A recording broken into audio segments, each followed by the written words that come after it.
Bulk operations in HaloToolKit allows us to run some bulk changes against our instance. Typically, we would have done this in the past by using a runbook or a PowerShell script. Now we've got them set up in here, so you can, once you've connected to your instance, you can come here and run some of these bulk changes against your instance. One of the ones we use quite a lot is the recalculate billing. If people ever have problems with their billing rules or billing templates and they need to make some bulk recalculations, that's not possible currently in the Halo UI. You can only recalculate via the ticket or via the client itself.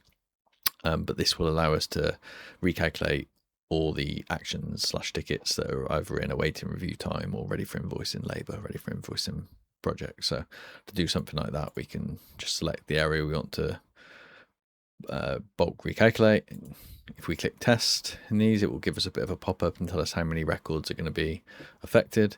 If we select run, again, we're going to get another confirmation just to make sure we want to run this against our instance. It's going to tell us how many records are going to be effective. We can run the script. It's going to give us a progress across the bottom and tell us the tickets it's running against.